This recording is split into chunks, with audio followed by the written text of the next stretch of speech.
timeline to it. No. You know what I mean? And I think there's certain elements where maybe a rebrand or saying goodbye to one project and starting a new one. I mean, even looking at, like, for just a quick example in the music industry, I Wrestled a Bear once got pretty big and had a great underground scene. By the end of it, their singer and guitar player, who happened to be married, started Spiritbox, exponentially bigger. And I don't think I Wrestled a Bear once could have gotten there. No, absolutely not.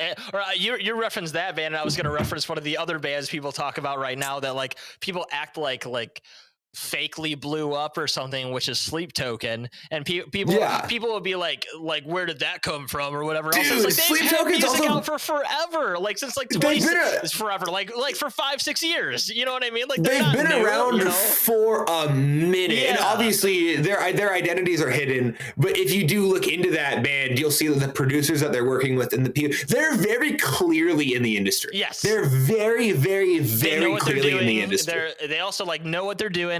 They've like and just finally something clicked with a bigger audience, right? Like I've been a fan of them for a couple of records, and like I saw them getting big. Same. And I was like sick. I want to say I found out about that band in 2018. Yeah. Like my former bass player in the band that I played with my wife, he was like, you should check this band out, Sleep Token. I was like, I looked at it, I was like, they wear masks. Like, what are they trying to be, Slipknot or something? And then I looked it up and I was like, nope, they are very much their own thing. And this is sick. I was on fucking mushrooms when I found out about Sleep Token first time. That is the right way to find out about Sleep Token, I guess. It was fucking, dude. So we were out hanging out with our buddies, and we were just like tripping nuts. And we always like start going down the music rabbit hole when we're on there. Mm-hmm. And then our buddy Dylan was like, dude, have you heard of this band Sleep Token? We're like, no, what are you talking about? And dude, it blew my mind. We started listening to like the songs, and then we started watching live videos, and I'm like convinced because of like how weird Vessel moves and all the other guys like have those like very abrupt movements. And I was like, dude, these are robots. Like their identities are hidden because they're robots. And I like started going to this, and I like, it was so funny and obvious, but like, like that's the thing is, like, I mean, Iceland Kills has been a band since 2002. Motionless White has been a band, right? Like yeah. Just crazy. Motionless White has been a band since 2006 or 2008. Like Dayseeker has been a band.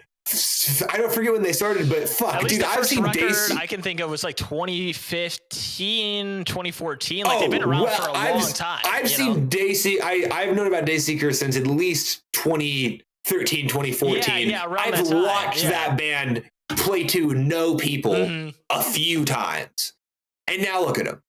Right. So you know what, and that's a band that I do think has all the potential in the world. They don't need to rebrand. No. Them being that band. So that's like, I don't think that a statement like, again, it's not about time. It's about being able to evolve and know. And again, so like there's the examples of you got to a certain place with one band, and then you take what you learned from that band and start a new project and elevate. Mm-hmm. But there's also the element of like you start your project and you evolve, and then you find something that hits. Mm-hmm. And it's different for everyone. Right. But you can't listen to the internet or what anyone. You can find good people to give you advice of like a trusted peer or someone that has experience and get their opinion on it. But you can't just take blanket statements like that. I don't think it works. I heard a great thing from, of all people, Sam Carter from Architects, who I think is a good person to listen to when it comes to mentality about music, because one band that just continues to get bigger and bigger, and they also have a very divisive fan base in some regards that they have to hear from all the time. And he was like, if I wouldn't take advice from you, should I take criticism from you? And I was like, and you know, like, not to say you shouldn't take some comments to heart from the internet or something like that. But when I heard that, I was like, that is such a good thing that bands, when they're there, really, really should embody that, like, to kind of get some skin when people start talking shit when you make a change, you know? That's the exact balance, right? And that's how you evolve. It's like you have to be aware of the elements that people like about your band and don't like about your band and stuff like that.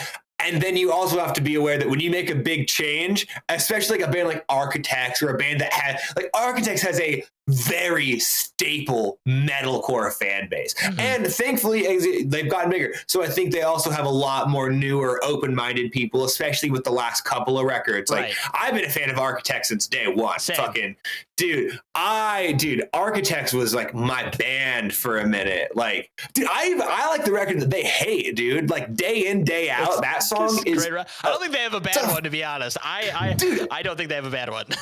But like understanding that not only were they around for that long, but they were one of those bands that did have that like niche. If you liked Architects, if you were into heavy and metalcore and not the main, like you kind of got into them to get away from bands like Pierce the Veil at that time when they were, and then to see them make a kind of mainstream. Again, it's hard to put words into other. I don't know those guys, but whatever they did make us. They took a chance. And obviously, probably the goal was to get more successful. And it worked, whether or not it pissed people off or not. Because again, there's that objective good. Right. They did what they did, and they did it well, and they did it well executed. So even if it pissed off a couple of those old heads, they had a surefire thing that was going to get more new fans than get rid of old fans, you know? Right. And like, you know, for all the shit you can see from like a divisive online fan base from a band like that, you go see them, you know, you see any videos of them live, they'll be playing a new song from the newest record and people are going ballistic for it. You know what I mean? So it's like, what matters? Some dude being a piece of shit on Twitter, or like the thousands of fans you're seeing every night that love the new shit?